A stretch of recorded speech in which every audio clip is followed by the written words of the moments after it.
This is Krystal, and thank you for joining me for this week's First Chapter Friday. Today I will be reading from the beginning of Sadeqa Johnson's Yellow Wife. Chapter 1, The Bell Plantation. Mama believed that the full moon was the most fertile night of the month, and that everything she touched held God's power. Each full moon, she dragged me out in the middle of the night with her to hunt for roots, plants, seedlings, and rare blossoms to use for healing.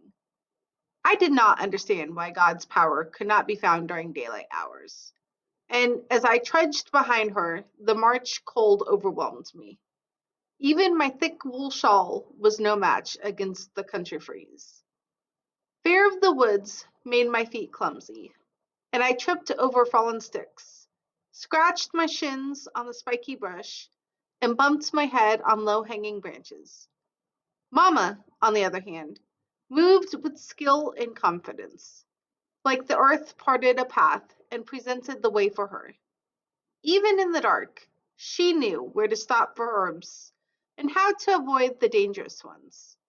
We had only a small lantern to guide us, and when I asked how she knew where things grew, she responded, "My gut be my light." We slipped through the thicket, past the drafty cabins where the field hands slept on pallets stuffed with hay and husk. I heard dry coughs and a low whine from a hungry baby. Farther down toward the James River, we traveled through the clearing where we met on Sundays for church. Then over the hill along the side of the cemetery, peppered with sticks to honor our dead.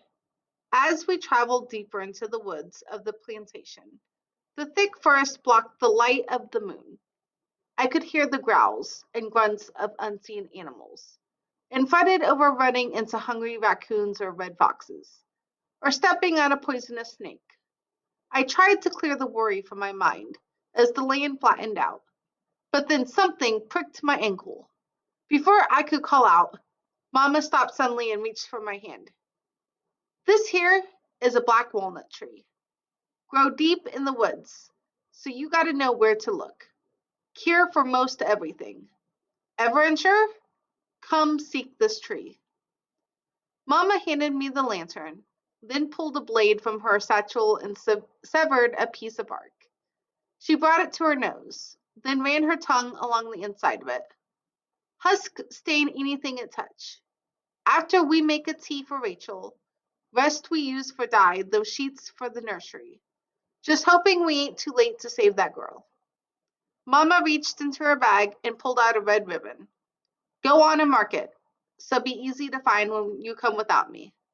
I reached up and tied the ribbon on a skinny twig, knowing I had no intention of roaming these woods without my mama. We stopped at the sick house on our way back home. That morning, Rachel, the house servant, had been moved from the big house to the sick room on account of her high fever.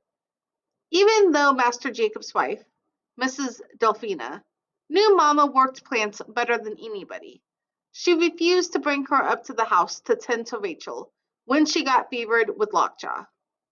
Rachel grew up on Mrs. Delphina's family's plantation and came with her to Master Jacob's as a wedding gift from her mother. Since Mrs. Delphina looked down on Mama's medicine, she called in a white doctor for Rachel, which Mama said was a waste of good money. He ain't know nothing about doctoring no field hands. And Mama was right. Now that the white medicine had failed, Mrs. Delphina had no choice but to move Rachel to the sick house. When we entered the room, even I could look at Rachel's pale body and see death coming for her. "You ready the hot water?" Mama asked the sick nurse, who nodded her head and pointed to the boiling pot. Mama reached into her sack and pulled out the bark and leaves from the black walnut tree. Then she pinched off a sprig of snake root and crushed up the stems. "Let it steep for about an hour, then make her sip every time she opens her eyes. If she makes it through the night, there be hope." Mama removed a few balms and poultices from her medicine satchel for the other patients, then gently pressed Rachel's forehead with the palm of her hand and whispered, "Lord, look on Rachel with eyes of mercy." Restore her to wholeness and strength. Thy will be done. A few hours later, Mom and I were snuggled in our cottony bed, draped in heavy linens, when we were awakened by the ringing of the plantation bell. And if you would like to know what happens next, you can check this title out on the Libby app. Please join me here next time for the beginning of Sue Monk Kids, The Invention of Wings. Thank you and have a great week.